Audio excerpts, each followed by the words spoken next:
सतगुरु रामपाल जी भगवान की। अरे मैं तो इसी के देवा हैं? मतलब इसमें बोला तो सबको सुनाई देगा ना। इसको भी लगा लो, कैमरे में रिकॉर्ड हो जाएगा। नहीं, दोनों को लगा लो, दोनों को। ऐसे पकड़ के ऐसे घुमाओ, घुमा के उल्टा ऐसे ऐसे। अभी जैसे कि ये बात इसके ऊपर चल रही थी, अभी कल ही एक भगत जी से मेरी बातचीत हो रही थी। तो कोई धनानय आश्रम में सेवा करने गया था। तो कि भगत जी मैं तो आश्रम में सेवा करने गया, लेकिन वहां तो मुझे बहुत रोना आया। तो मैंने ऐसा क्यों हुआ भगत? तो कि मैंने देखा कि वो महेंद्र भगत जी आए फॉर्च्यूनर से, अच्छा सापा पट्टा बांध रखा सिर, फॉर्च्यूनर गाड़ी से वो आए कि मैंने देखा तो मेरे को, और ऐसा देख दुख के ऐसे चले गए। तो मैंने ये सोचा कि गुरुजी पे भी ऐसा ही केस था जैसा इनके ऊपर केस, इन पे भी वही केस लगा था, और इन्होंने तो 8 साल फरारी काटने के बाद भी एक महीने के अंदर अंदर आ गए थे। 1 महीने के अंदर अभी आ गए, और खूब ऐसे घूम रहे, फॉर्च्यूनर कार से घूम रहे, वीआईपी ट्रीटमेंट उनके साथ, बॉडीगार्ड सारी चीजें। तो ये क्या है, मतलब ये क्या, कौन सा खेल है? मतलब कि उनके लिए कानून बदल गया, गुरुजी के लिए कानून अलग।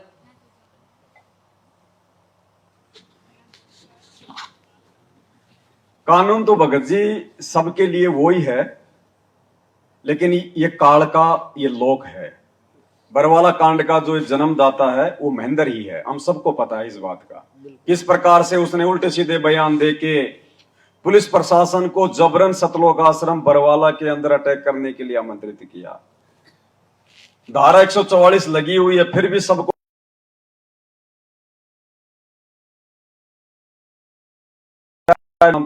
आश्रम से बाहर, मतलब जबरन उन्होंने पुलिस वाले को उकसाया कि भाई जब इतना जिम्मेदार व्यक्ति संत रामपाल जी का भाई यदि ये बयान दे रहा है तो जरूर कोई ना कोई गड़बड़ है। उस समय तो 3 तारीख से लेके 20 तारीख तक मैं भी स्वयं भी वही था। थे ना, तो प्रशासन ने देखा कि ना तो यहाँ चिड़ी आ सकती ना चिड़ी जा सकती, 144 धारा लगी हुई है, और संत रामपाल जी का भाई कह रहा है कि संत रामपाल जी आश्रम में है ही नहीं, तो जबरन पुलिस प्रशासन को आश्रम पे अटैक करना पड़ा कि माजरा क्या है। कहीं संत रामपाल जी वास्तव में कहीं जो है अंडरग्राउंड तो जो है नहीं कर दिए गए। एक बार आपसे ये भी बोला था ना, गुरुजी का आदेश कोई आता है तो पहले मेरे पास वेरीफाई होता है। आया था ना उसका भगत जी। भाई ये बहुत, ये पहले से ही सारा सिस्टम है भगत जी, ये काल का पूरा षड्यंत्र है ये। गुरुजी का आदेश भी डायरेक्ट नहीं आएगा, पहले ये तो वेरीफाई करूंगा। ये शुरू से नहीं मानते ये लोग गुरुजी को। देखो शायद रिकॉर्डिंग है मेरे से वेरीफाई कराना पहले पड़ेगा। वेरीफाई हाँ, मतलब सही है क्या? मतलब गुरुजी से आदेश लेने के बाद मेरी मंजूरी जरूरी है। तो फिर गुरु कौन हुआ भाई? जब गुरुजी ने आदेश दे दिया कि बेटा तूने ये काम करना है, और उसके बाद में हमने महेंद्र से वेरिफिकेशन करना पड़ेगा कि गुरुजी ने जो कहा है वो काम हमने करना कि नहीं करना, तो फिर गुरु कौन हुआ? तो ये बातें भगत जी कौन बोल सकता है? वो बोल सकता है जिसकी बुद्धि बिल्कुल उसके मतलब घुटनों में हो। अरे गुरु का आदेश, उसके बाद में किसी जीव के आदेश की आवश्यकता है क्या? लेकिन वो महेंद्र कैसे मानेगा भगवान यार, उनके साथ खेले कूदे गुरुजी। अब वो तो बात है ना भगत जी, काल तो देखो, अब वही तो कह रहे हैं गुरुजी कि हम गुरुजी को अपने जैसा इंसान मान के चलेंगे तब तक परमात्मा कह रहे हैं हम धोखा खा जाएंगे। यदि हम गुरुजी को अपने जैसा यदि हम गुरुजी को अपने जैसा एक मानुष मान के चलेंगे, उनके साथ में रहेंगे, तो कभी ना कभी बात बिगड़ेगी, और वो बात बिगड़ गई। देखो क्या कह रहे हैं गुरुजी, यदि तुम गुरुजी को अपने जैसा एक आम व्यक्ति मान के चलोगे और उनके साथ में रहोगे, तो कभी ना कभी मन में दोष आएगा। परमात्मा बताते हैं, गुरु मानुष कर जानते ते नर कहिए अंधे, ओवे दुखी संसार में आगे यम के फंदे। गुरु को मानुष कर जानते तो ते नर कहिए अंधे, और फिर होवे दुखी संसार में, फिर काल के फंद। पुणात्मा, हमने गुरुजी को परमात्मा मानना पड़ेगा। परमात्मा मानने से हमारी यह प्रॉब्लम सोल्व होएगी, नहीं तो नहीं हो सकती। हम अपने ही जैसा गुरु को माने, एक मानुष रूप मान करके हम यदि उसके साथ रहेंगे तो कभी ना कभी दोष आपके मन में आवेगा। और ये दोष इन सब के मन में आ चुका है। यदि गुरु को मानुष मान के उसके साथ में रहेंगे तो मन में दोष आएगा। आ गया दोष और अपना धंधा शुरू कर दिया इन्होंने। क्या आवश्यकता है भाई? कौन से भगत हमेशा आश्रम में जो है रहेंगे? कोई महीने में 1 दिन के लिए जाएगा, कोई बेचारा 2 दिन के लिए जाएगा, इतना ही है ना। अरे 2 दिन की साथ संगति तो यहां भी है, तो क्या यहां हमने पूरा मतलब आश्रम बनाने की आवश्यकता है क्या? हमने कोई आश्रम बना रखा क्या? यहां ये किराए पे ले ली, परमात्मा की यहां पे 2 दिन जो है मतलब की महिमा हो जाएगी, उनकी चर्चा हो जाएगी, बस अपने अपने घर पे। आज आश्रमों की हमारे को जरूरत है ही नहीं, और ना आश्रमों की हमें कभी आगे जरूरत पड़ेगी। इस भक्ति मार्ग में आश्रमों के लिए कोई जगह है ही नहीं। अगर आश्रम हो गए तो पाखंड शुरू होगा, धंधा शुरू हो जाएगा। इसलिए परमात्मा ने अपने सत्संगों में पहले ही संकेत किया हुआ है कि सतलोक जाने से पहले ऐसी व्यवस्था करके जाऊंगा, बच्चों तुम्हें कहीं हांडने की जरूरत ही नहीं पड़ेगी, धक्के खाने की जरूरत ही नहीं पड़ेगी। घर पे रह के अपनी भक्ति करना और अपना काम धंधा करना। क्या करें गुरुजी? देखो सारे संकेत कर रखे गुरुजी ने, शुरू से लेकर एंड तक सारे, हर चीज का जवाब, हर शंका का समाधान उनके सत्संगों में है। गुरुजी कह रहे कहीं हांडने की जरूरत नहीं पड़ेगी आपको। ये दास जब सतलोक जाएगा ऐसी व्यवस्था करके जाएगा। पुण्यात्माओं, ये ऐसा ज्ञान है सिंपल लैंग्वेज में, बूढ़े तो बूढ़ा कति 70-80 साल का भी इस ज्ञान को समझ जाए। अगर बालक 10 साल का भी इसको ध्यान से सुनेगा तो कति उंगलियां पर हटा दूंगा आपके। ज्ञान तो इसलिए बताना जरूरी हो गया कि अज्ञान गणा हो गया, कोई तुम्हें विचलित ना कर दे और ये बात बिगाड़ ना दे काल का दूत आके। इसलिए नहीं तो फिर 2 अक्षर की बात है, ये ज्ञान है, ये नाम है, ये भक्ति करो, फिर बातें खत्म होगी। ये मर्यादा है। और जब ये एक रूटीन पड़ जाएगा, फिर सत्संग घर घर में सीढ़ी हो जाएंगी, घर घर में सत्संग सुनियो। ये दास जब सतलोक चला जाएगा ऐसी व्यवस्था बना के जाओगे कि तांडने की जरूरत ना पड़े तुम, और कई पीढ़ियों तक का मोक्ष होगा आपको। फिर कोई विचलित करने वाला नहीं रहेगा, ना काल का दूत घुसेगा जो तुम्हें बर्बाद कर दिया, तुम्हारे कोई अज्ञान पैदा कर दिया। ज्ञान नाम की चीज नहीं छोड़ेगी परमात्मा का, ऐसा ज्ञान है ये। रामपाल जी भगवान की आइए, इधर आओ भगत जी। बंदी छोड़ सतगुरु रामपाल जी भगवान की जय हो। भगत जी, एक शंका समाधान करना है कि जैसे अपन जो आरती करते हैं ये खड़े होके कर रहे हैं, और गुरुजी ने कहा बैठ के कर सकते हैं, ये है शंका समाधान। तो इसमें तो कोई बड़ी बात नहीं है, तो शंका समाधान की पुस्तक में लिखा हुआ है। और रामनाथ दास है, ललितपुर से हैं हम, ललितपुर से हैं, ललितपुर से। हाँ, रामनाथ दास। और आप एक बार संजय आप आई हो तो कोई दिक्कत नहीं भगत जी, बैठ के करो, मना किसने किया? अगर किसी को कोई तकलीफ है, कोई परेशानी है, वो बैठ के करो। ये सत्संग हमारे पास क्या है? वही सत्संग सुन लो, हमारी गाय सुनो, हम नहीं लगाओ, सही बात है, सही है। अपना मंत्र करता रहे, काम करता रहे, अपनी आरती बोल ले, नित्यनेम भी कर ले, रोटी बोले जा, नित्यनेम चलता रहे। आजकल तो आधुनिक बहुत से उपकरण हो गए, वैसे भी याद हो जाते हैं कुछ दिनों में। और नहीं बैठ कर अपनी किताब लेकर वो पढ़ ले। अब हवन हो गया तो हम अपना काम आप करेंगे, जो बात बनेगी। भगत जी कह रहे हैं ये जो सत्संग इन्होंने सुनाया है, इस सत्संग में जैसे परमात्मा कह रहे हैं कि भाई अपनी रोटी भी पोई जा और अपना नित्यनियम भी कर ले, है ना। अपना कोई काम है, कोई झाड़ू पोछा है, वो भी अपना करते रहो और अपना नित्यनियम भी कर लो। भगत जी ये जो परमात्मा ने जो बात बताई ना, ये प्रारंभिक स्थिति है एक भगत की। भक्ति मार्ग से जुड़ते ही आप किसी भगत को पूर्ण मर्यादाओं में रख के भक्ति नहीं करवा सकते। और जब परमात्मा सभी के सामने बैठ के जब अपने मुख कमल से इस सत्संग करते हैं, तो परमात्मा जो है उस सत्संग में सभी के लिए संकेत करते हैं। यानी उस सत्संग में भगत जी कोई सारनाम प्राप्त भी बैठा है, उसमें कोई सतनाम प्राप्त भी बैठा है, उसमें कोई प्रथम नाम वाला भी बैठा है, और एक व्यक्ति ऐसा है जो आज खाली सत्संग ही सुनने आया है। तो परमात्मा सभी के हिसाब से उसमें जो है वो सत्संग करते हैं, और जिसको जो बात समझ में आ जाती है उस हिसाब से उस बात को जो है वो पकड़ लेता है।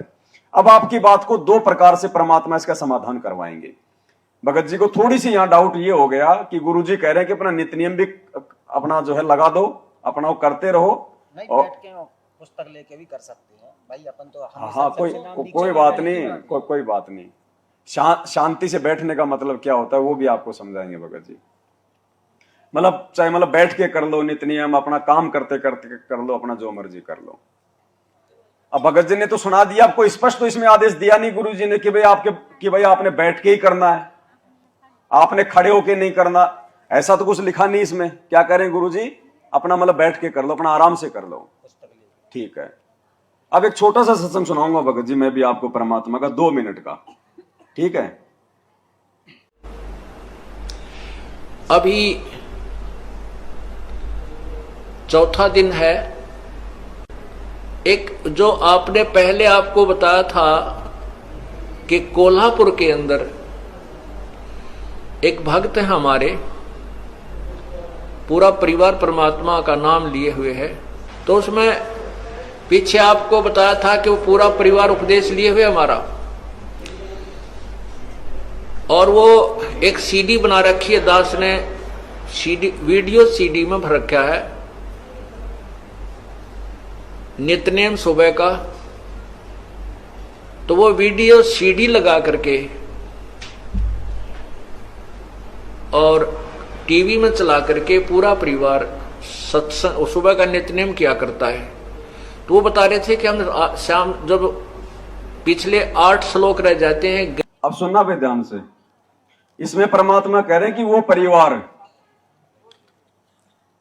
वो टेलीविजन में सीडी में नित्य नियम लगा के ऑडियो वीडियो में, और वो सुनता है, और लास्ट की जब वो 8 वाणियां आती हैं, गैबी ख्याल विशाल सतगुरु, उस समय वो खड़े हो जाते हैं ये सोचकर कि वो पूर्ण परमात्मा, वो कबीर साहिब हम आत्माओं के लिए यहां पे आए हुए हैं, सतगुरु रूप में आते हैं, हमसे भक्ति करवाने के लिए आते हैं। तो लास्ट की 8 वाणियों में वो खड़े हो जाते हैं। सुनिए, और टीवी में चला करके पूरा परिवार सत्संग सुबह का नित्यनेम किया करता है। तो वो बता रहे थे कि हम शाम जब पिछले 8 श्लोक रह जाते हैं, गैबी ख्याल विशाल सतगुरु अचल दिगंबर थीर है, भक्ति हेत आन काया धरे आए अवगत सत कबीर है। तो वो जब शुरू होता हम खड़े हो जाते हैं और आदर सत्कार से ये सोचते हैं कबीर परमात्मा सतलोक से आते हैं तभी जीवों का कल्याण करते हैं। वो परिवार लास्ट के 8 श्लोकों में क्यों खड़ा होता था?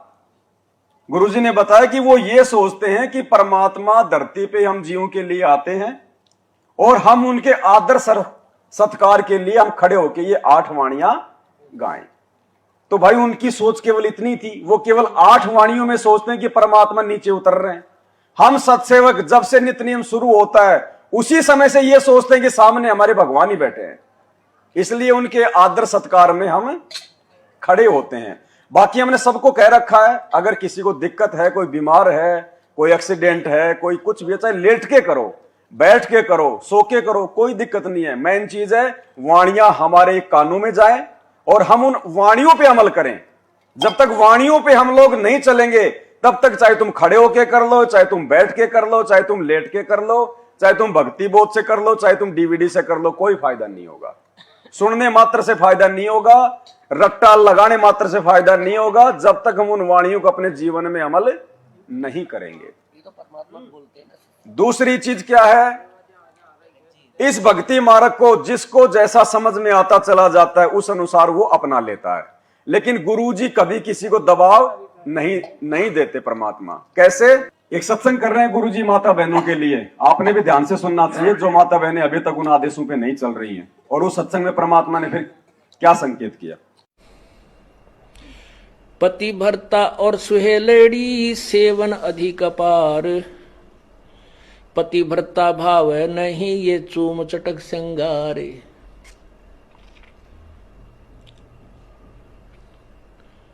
पुण्यात्माओं, इसमें दोनों ही हमें आदेश दे रहा है परमात्मा, दोनों ही निर्देश हैं। अपने साधारण जीवन में और इस भक्ति जीवन में हमने कैसे जीना है। पतिव्रता और स्वेलड़ी सेवन अधिक अपार। वो अधिक से अधिक जो पुण्यात्मा है, पतिव्रता यानी एक इष्ट पर आश्रित पर पुण्यात्माएं हैं, वो अधिक से अधिक सेवन यानी पूजा करती हैं। और वो पतिव्रता भावनी चोम चटक श्रृंगार, पतिव्रता को किसी भी प्रकार के बाह्य आडंबर करने की आवश्यकता नहीं। कहते हैं इन श्रृंगारों की परमात्मा को कति आवश्यकता नहीं, वो अंदर से जानता है ये कितना भगत है और उसमें उतना ही प्रेम होता है प्रभु का। ऐसे ही हम अपनी बहन बेटियों से प्रार्थना करते रहते हैं कि हमने न तो ये मेहंदी वगैरह लगानी है, ना ये नाखूनों को लाल करना है, ना होठों को लाल करना है, ये नहीं चाहिए हमने। आप केवल अपने मांग में सिंदूर आदि लगा सकते हैं, जिससे ये एक प्रतीक है ये शादीशुदा है या मैरिड है अनमैरिड, बस इतना। क्या कह रहे हैं गुरु जी? एक तरफ तो परमात्मा सत्संग में कह रहे हैं कि पतिव्रता भावे नहीं चूम चटक श्रृंगार। अब चूम चटक श्रृंगार में तो सारी चीजें आ गई, बिंदी सिंदूर सब आ गए, ये गहने गाठी वगैरह, ठीक है। तो अब ये तो आदेश दे दिया परमात्मा ने उनको जो काफी वर्षों से परमात्मा की भक्ति कर रहे हैं। मतलब सत्संग परमात्मा तो पूरी भीड़ के लिए कर रहे हैं, अब उसमें हर प्रकार के सामने जो है भगत बैठे हुए हैं। तो सबसे पहला संकेत तो परमात्मा ने उनके लिए कर दिया जो काफी वर्षों से परमात्मा की भक्ति कर रहे हैं कि पतिव्रता भावे नहीं चूम चटक श्रृंगार। हमने बाह्य आडंबरों की आवश्यकता नहीं है, उस परमात्मा को पता कि अंदर से ये कितना भगत है। सख्त आदेश हो गया मालिक का कि हमने अगर भक्ति करनी है तो किसी भी प्रकार का बाह्य आडंबर हार श्रृंगार वगैरह नहीं करना है। फिर आगे क्या कह रहे हैं गुरु जी? उनके लिए जो खाली सतनाम तक हैं, क्या कह रहे हैं कि मांग या फिर बिंदी दोनों में से एक लगा सकती हैं, जिससे यह पता चल जाए कि यह शादीशुदा है या फिर यह कुंवारी है। हमें क्या मतलब भाई, हम शादीशुदा है कि हम कुंवारे हैं? हमने भक्ति करनी है, हमने दुनिया को यह थोड़ी दिखाना कि मैं कुंवारी हूं या मैं शादीशुदा हूं।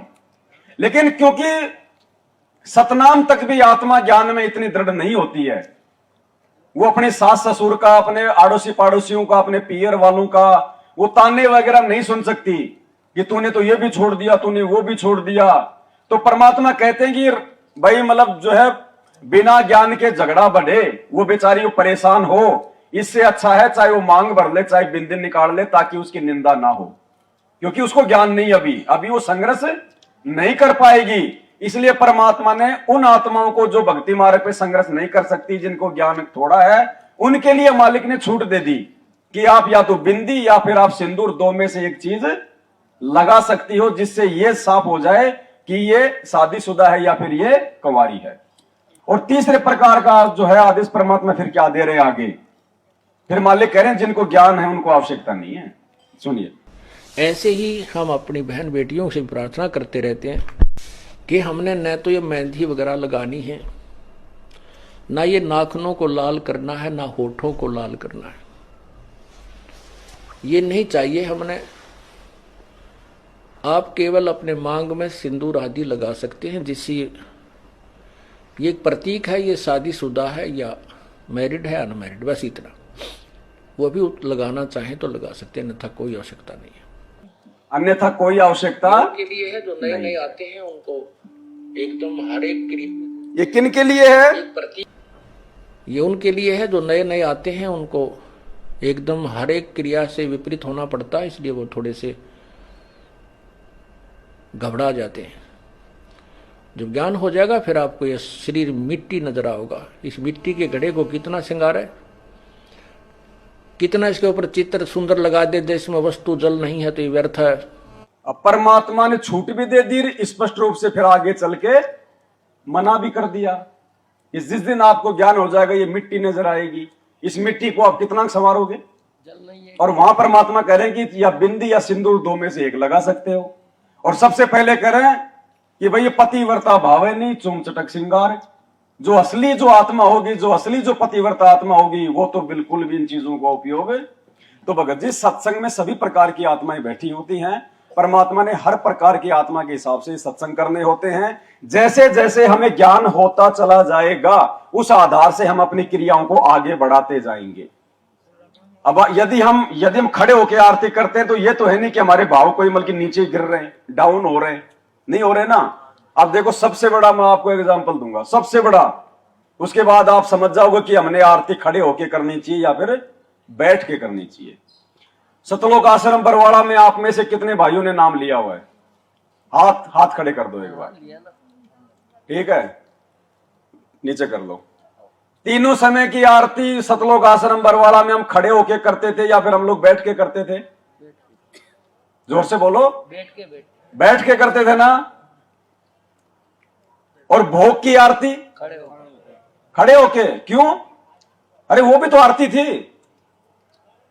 तीनों समय की आरती भी आरती है, भोग की आरती भी आरती है, अन्नदेव की आरती भी आरती है। सभी आरतियां हम लोग बैठ के करते थे। और जब भोग लगाया जाता था उस समय हम लोग 42 मिनट तक आज लगा साहिब को भोग खड़े होके करते थे ना। सिर पे कपड़ा बांधते थे ना। क्यों? क्योंकि उस समय हम सबको पता था कि ये कबीर भगवान को भोग लगने जा रहा है, ये भगवान की आरती हो रही है। और गुरुजी को हम भगवान नहीं मानते थे उस समय, इसलिए हम लोग बैठ के आरती करते थे। तो अब हमने पहचान लिया कि वो कबीर यही है जिसकी भोग की आरती हम आश्रम में करते थे। तो बाकी तीनों समय की आरती फिर हम भाइयों कैसे बैठ के कर लेंगे? आज गुरुजी आपके सामने आके बैठ जाए, आप बैठ के आरती आप करोगे क्या? आपकी हिम्मत ही नहीं पड़ेगी अगर आपको ज्ञान है तो। वो संध्या आरती में क्या आता है? परमात्मा की वाणी है, खड़ा रहूं दरबार सू आठों। तो ये तो देखो अपने अपने ज्ञान के ऊपर है, अपने अपने भाव और ये श्रद्धा के ऊपर है। गुरु को सम्मान देना हुआ ना। ये कोई जबरदस्ती नहीं है कि आप लोगों ने अगर खड़े होकर आरती नहीं करोगे तो भाई आपका मोक्ष नहीं हो पाएगा। नहीं, ऐसा कुछ नहीं है। दास तो आपको यहां तक भी कहता है कि ये जरूरी नहीं है कि आप भोग नहीं लगाओगे तो आपका मोक्ष नहीं हो पाएगा। मोक्ष के लिए तो मर्यादा जरूरी है, लेकिन वो मर्यादा निभाने के लिए हमारे भाव बढ़े, उसके लिए हमने गुरुजी को भोग लगाना पड़ता है। भोग लगाने से यह साबित हो जाता है कि हमने इनको परमात्मा मान लिया।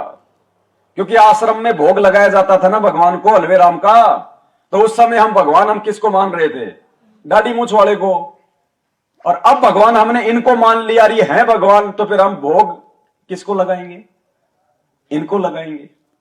और जब भोग की आरती जब हमारे को परमात्मा ने सिखाया आश्रम में, भाई जो है खड़े होके करनी है, तो बाकी तीनों समय की आरती भी तो हम इसी भगवान की कर रहे हैं। तो क्या वो नहीं करेंगे हम खड़े होके? तो ये तो एक कॉमन सेंस की सी बात है, इसमें कोई ज्यादा तो देखो खड़े होके होती थी जो आश्रम में।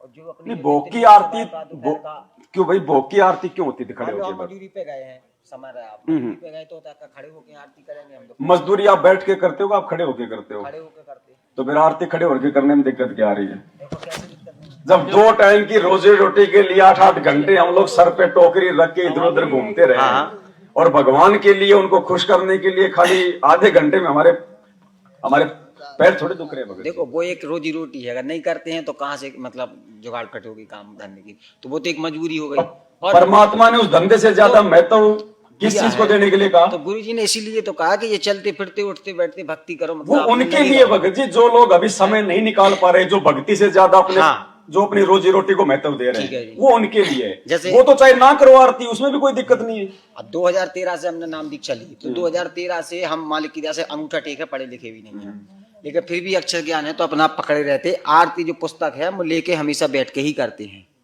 और कहीं अगर भूल जाते तो जहां अटका आ जाता वहां पकड़ लेते लाइन। तो हमारी तो बात शुरू से है कि हम बैठ के ही आरती करते हो, नित्य नियम सुबह का अपना स्पीकर से। वो तो कोई दिक्कत नहीं भगत जी, आप बैठ के करो, कोई जरूरी नहीं कि आप जो खड़े होके नहीं करोगे तो परमात्मा आपको 3 मार्ग टाइम से बाहर निकाल देगा, ऐसा नहीं है। अब भोग की आरती ऐसी है कि भोग प्रसाद जब लगता है तो वो रोजीना थोड़ी लगता है। वो तो देखो भगत जी, हमने भगवान पहचान लिया तो हम इनको भोग लगा रहे हैं। हमारे भाई इनको नहीं भोग, हमारे भाई इनको नहीं पहचान रहे तो इनको भोग इनको नहीं लगा रहे। अब वो कहेगी भाई तुम क्यों लगा रहे हो भोग? तो वो तो हमारे मल की विवेक के ऊपर है, हमारी जो है श्रद्धा के ऊपर है। हाँ। तो इसी प्रकार भगत जी जो खड़े होके जो आरती हम कर रहे हैं, देखो हम सात संगत से कब जुड़े? सात संगत से हम वैसे नहीं जुड़ गए। पवन दास गुरुदोई हमने सब सुना, ना इनकी वीडियो ना देखना, नाम खंडित हो जाएगा। तो देखो नाम खंडित तो अपन जानते हैं कि गुरुदोई किसको बोलते? जो उल्टी सीधी बातें करे, ठीक है, जो गुरु के प्रति सही बोला तो क्या भाई सुनना चाहिए। तो हमने ये सत्संग सुना था सबसे पहले। पूरे पंथ पे इसका एक भी शब्द जनता इस सत्संग को सुन के हमने ऐसा बेहुदा ज्ञान इन लोगों का कभी नहीं पता। दुनिया को करोड़ों लोगों को डबो दिया। फिर उन्होंने नवी कल ये दसी सबको कि किसी की पुस्तक नहीं पढ़ना और किसी की सीडी भी नहीं देखना, वो नहीं लेना। ये नवी कल 10 का सबका थपकी मार के भेज दिए। अब वो श्रद्धालु बेचारे वो नो सोचे गुरु जी का आदेश होगा हमने किसी की पुस्तक नहीं पढ़नी। उनको इन्हों ना पता ये काल के जाल में बांध दिए तो कति की ठड़ी बांध के कर दिए और झोंक देंगे उनके अंदर। ज्ञान पढ़ने में क्या दिक्कत है? हमारा भी पढ़ो और उनका भी पढ़ो। हमारा भी सीडी देखो उनकी भी सीडी देखो, तब निर्णय होगा। कहाँ जा रहे हो तुम? तो कहने का दास का तात्पर्य ये है किसी बात कि इनके पास न तो कोई वो देखो भगत जी, ये भी बहुत बड़ा खेल है। अब आपने इस आधार से हमारी वीडियो देखना शुरू कर दिया। भाई गुरुजी कह रहे हैं खुद ही कि भैया उनकी भी देखो और हमारी भी देखो, है? और जब तक दोनों तरफ का निर्णय नहीं करेंगे तब तक हम कैसे वो जो है वो जान पहचान हम कर पाएंगे। अब ये सत्संग में तो आपने सुन लिया, और वैसे ऑडियो वीडियो में गुरुजी क्या कह रहे हैं मैनेजमेंट वालों को? दास के लिए गुरुजी क्या दे रहे हैं आदेश? ये दे रहे हैं ना, उसकी कोई पुस्तक नहीं पढ़नी, उसका कोई वीडियो नहीं देखना, जो उसका वीडियो तो देखेगा उसका नाम खंड हो जाएगा। वो हम बात नहीं मानते, वो तो हम इसलिए है शुरू से नहीं मानते क्योंकि हम भी 6 महीने जेल में रहे हैं। हाँ, तो ये ज्ञान आधार से नहीं मान रहे ना आप भी जेल में रहे आए हो, ये तो हम जानते कि ये सब फर्जी है। जो वो बताई गई ना वो कॉल बॉन्डी के करके से जो बात हो रही है भगत जी फर्जी है। अरे हमने भी तो बात करी ना जेल से, उसी 1 नंबर जेल से। हाई लेवल की बातें हैं, नहीं समझ में आए इतनी जल्दी। हम भी जेल में रहे ना, तो हमने भी तो घर पे बात करी ना। तो हमारे आसपास भी 2 3 4 10 पुलिस वाले रहते थे और लाइन लगी रहती थी, सभी के घर पे आश्रम बात होती थी। तो जो आश्रम से बात हो रही ना, तो जो बगल बाउंड्री के करके हो रही है, समझो, ध्यान लगाओ, उस फोटो को देखिए गौर से। ये तो उल्टा सीधा एक दूसरे की तस्वीर जो बदल देते हैं ना ये लोग, डुप्लीकेट भी बन जाता, किसी की कोई भी आवाज बोल सकता है। ये नहीं हम मानेंगे भगत जी, ये फर्जी है। और फिर जो गुरुजी ने सत्संग सुना दे, तो ये किस लिए सुना दे? हमारे लिए हम इसी को आधार मानते हैं, बाकी के हम किसी को नहीं मानते। सत्संग किसके लिए? सत्संग फाइनल है। देखो ये अध्यात्म है, ये सत्संगों से समझा जाएगा। गुरुजी ने क्या बताया?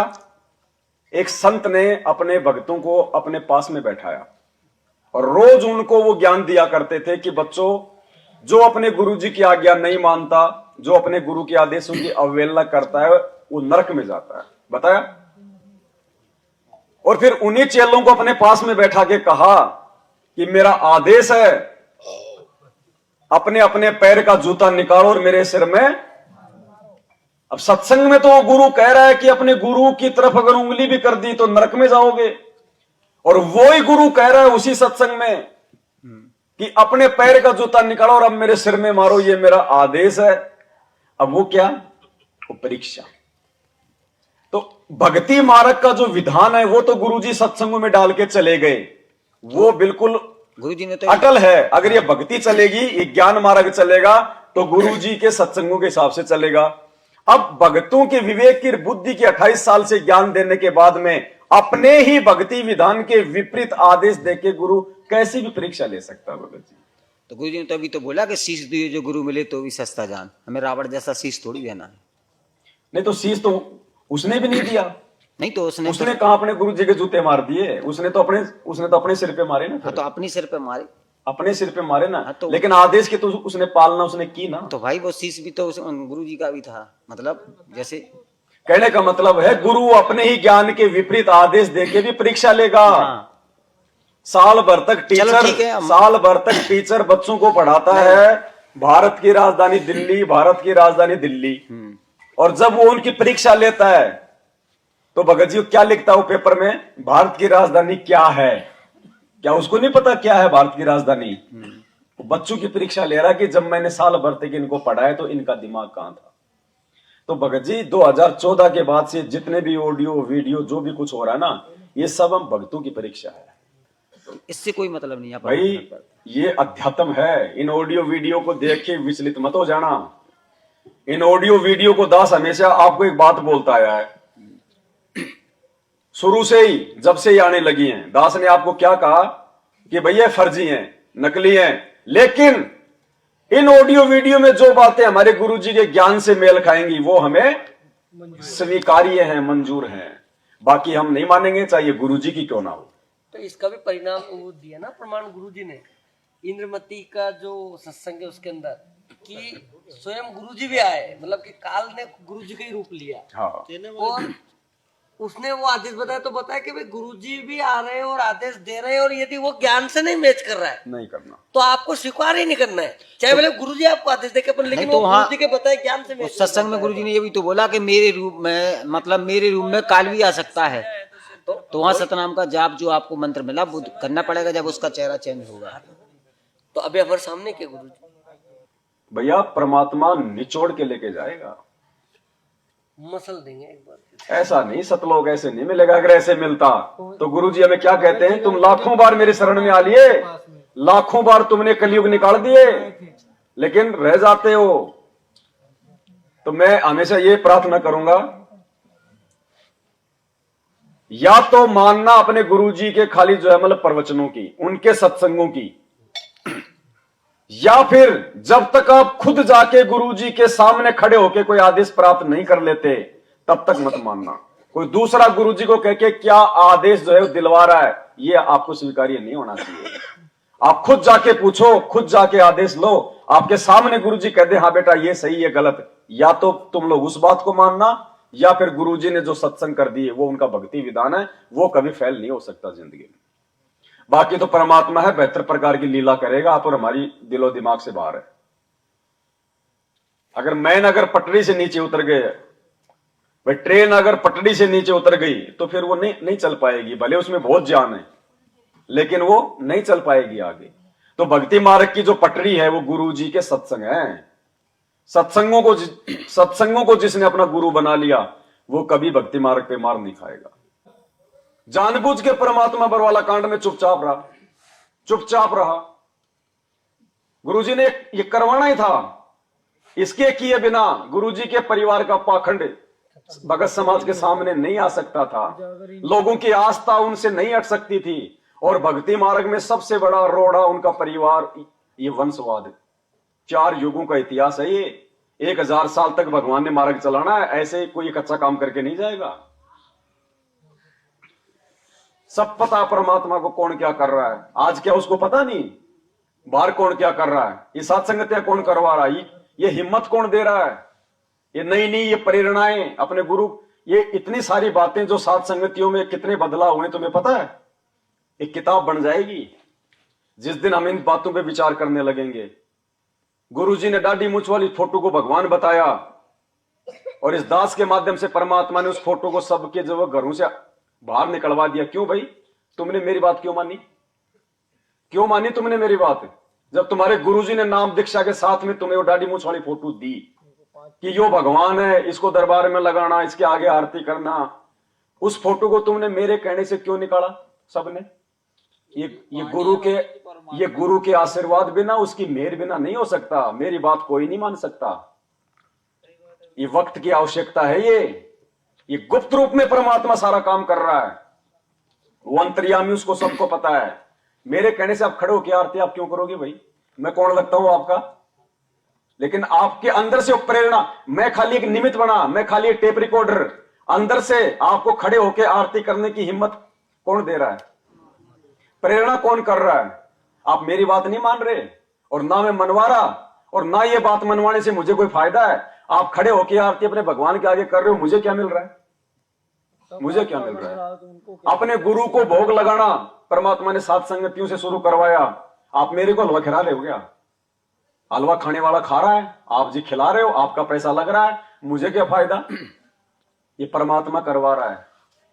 जितने भी बदलाव परमात्मा ने करवाए हैं सात संगतियों में, आप संध्या आरती में वो सब के सब लोग अपने गुरु जी को ज्ञानी बोलते हैं, तेरा रामपाल ज्ञान। सुबह नित्य नियम में तो महाज्ञानी बताएंगे, अथ ब्रह्म वेदी में ज्ञान सागर अति उजागर निर्विकार निरंजनम ब्रह्म ज्ञानी महाज्ञानी सत्सुकर दुग्मंजनम। और शाम को कह देंगे तेरा रामपाल ज्ञान किया सतलोक का वासी। सुबह महाज्ञानी, शाम को अज्ञानी। आप लोगों को ये चेतना क्यों आई? भाई सारी सब कुछ कौन करवा रहा है? परमात्मा। हमने तो वाणी हटा दी। लेकिन देखो भगत जी, अभी जैसे आपके मन में जैसे कि आपने ये सारी चीजें आपके अंदर होती, अभी सोचो ये बात मेरे मन में बरवाला जा रहा था तब से चल रही, तब से दिमाग में खटपटी चल रही कि ये क्या है, ये कौन सी बात पढ़ रहे हैं अपन, क्या पढ़ रहे हैं, क्या पढ़ रहे हैं। सोचो अभी मैं ये चीज को जब याद आया था जब मेरे ऊपर लेता, मेरे नाम से बोलता, जब मतलब मैं भी नहीं बोलता था, मतलब मैं भी वही करता था। तेरा दास आत्मा अंदर से बहुत सारे लोगों की करती थी, बेचारे चुप हो जाते थे, वो कुछ नहीं बोलते थे, लेकिन अज्ञानी नहीं बोलते थे, लेकिन वो डरते थे कि मैं बताऊं किसको, मैं किसके सामने बोलूं, किसको पूछूं, हाँ किसको पूछूं, मैं किसको पूछूं। तो वहां पूछने का मतलब जो मन में जो चीजें चल रही थी वहां पूछ ही नहीं पाते थे, ऐसा कोई संपर्क नहीं। कुछ चीजें मुझे प्रार्थना करनी थी क्योंकि मैं बहुत जटिल समस्या में था, तो मैं डायरेक्ट गुरुजी तक अपनी बातचीत नहीं पहुंचा पा रहा था। जब तो मैं आश्रम की घटनाएं बता रहा हूं, मैं हर महीने में 2 बार चला जाता था आश्रम में, लेकिन वो भी सबकी बुद्धि ऑफ थी उस समय। हाँ, बरवाला कांड तक की बुद्धि ऑफ थी। बरवाला कांड में पूरे थे तो 19 तारीख 20 तारीख को वहां से निकले, 19 तारीख तक वहां रहे। ये सद्बुद्धि परमात्मा ने अपने भक्तों को उनके सत्संग समझने की बरवाला कांड के बाद में दी। बिल्कुल सारी चीजें अगर जो पूर्व निर्धारित है, जगत वालों ने भविष्यवाणी भी की ना अप्रैल 2024 में। अब आप लोग ये देखो, सबसे पहले परमात्मा का प्रकट दिवस, सतगुरु रामपाल जी भगवान का प्रकट दिवस 2019 में सत्संगों के द्वारा मनाया गया। इससे पहले भी 28 साल से परमात्मा ज्ञान दे रहे थे, लोग सार नाम तक ले चुके थे। क्या उनके दिमाग में नहीं आई? कभी आई उनके दिमाग में? और 2019 में जैसे हमने मेरठ में मनाया, 2020 में इन लोगों ने शुरू कर दिया हमारे पीछे पीछे। कहीं ना कहीं परमात्मा हमको आगे चला के और फिर इनको एक मतलब मैसेज दिलवा रहे हैं, और हमें इस बात की हमें खुशी है कि चलो हमारी कॉपी कर रहे हैं लोग, लेकिन कम से कम ये थोड़ा थोड़ा लाइन पे तो आ रहे हैं। लेकिन परमात्मा कहते हैं नकल में भी अकल चाहिए। ये नकल भी उसी समय सक्सेस होगी जब आप अपने गुरु को परमात्मा मानोगे। तो कहने का मतलब है, देखो साध संगति में किसी प्रकार का कोई दबाव किसी पे नहीं है। भाई मुझे जो प्रेरणा होती है, मुझे जो अच्छा लगता है, क्योंकि मेरे अपने विचार हैं, मैं स्वतंत्र हूं। परमात्मा ने किसी को बांध नहीं रखा। मैं जो मर्जी बोलूंगा, जो मर्जी मैं तुम्हें बात बताऊंगा, लेकिन तुम्हारी जिम्मेदारी बनती है मेरे पीछे अंधा होके चलने की नहीं। मेरे द्वारा कही गई बातें यदि आपके गुरुदेव के ज्ञान से मेल खाती हैं तो स्वीकार करो, नहीं तो छोड़ दो। ये नहीं कि भाई पवन दास ने बोल दी तो ये बात फाइनल है, मार खा जाओगे। हो सकता है परमात्मा मेरे माध्यम से कोई ऐसी बात बुलवा कि आपकी परीक्षा ले ले, फिर क्या करोगे? तो मेरी हर बात पे सिर हिलाने की आवश्यकता नहीं है, क्योंकि मुझे कोई संत नहीं बनना, मुझे कोई गुरु नहीं बनना, मुझे आप लोगों से कोई स्वार्थ नहीं है। जिस दिन मेरी सेवा समाप्त हो जाएगी, मैं मेरा पानी पतासे का ठेला लगा लूंगा जो मैं मेरा पहले लगाया करता था। मेरे कोई शौक नहीं है, 2 टाइम की रोटी चाहिए, परमात्मा पहले भी दे रहा था, आज भी दे देगा। जब तक सेवा है तब तक आपकी सेवा में है। नहीं भाई, अपना आप लोगों से कोई स्वार्थ नहीं है, और ना मेरी आप में से किसी से कोई यारी है, ना दोस्ती है, ना कोई रिश्तेदारी है। ना मैं आप में से किसी को विशेष मानता हूं, ना मैं कोई किसी को मैं विशेष कोई आदर जो है बल्कि सम्मान देता हूं। और मुझे कोई विशेष आदर सम्मान देता है तो मुझे वो जहर के समान लगता है। इस मार्ग में कई लोग होते होंगे खुश, लेकिन मुझे नहीं चाहिए वो खुशी। जो आदर सत्कार मेरे भगवान के लिए होना चाहिए, यदि मुझे कोई देता है वो मेरा भगत भाई नहीं है, मैं ज्यादा फिर उसको तवज्जो ही नहीं देता। मेरे साथ में नॉर्मल भक्तों की तरह पेश आओ, बस सत्साहिब कर ली, बहुत कर ली। झुकने की जरूरत नहीं है, कमर तक जैसे बाकियों से करते हो वैसे करो, इससे ज्यादा नहीं। मैं आपका भगत भाई हूं, इससे ज्यादा कुछ नहीं हूं।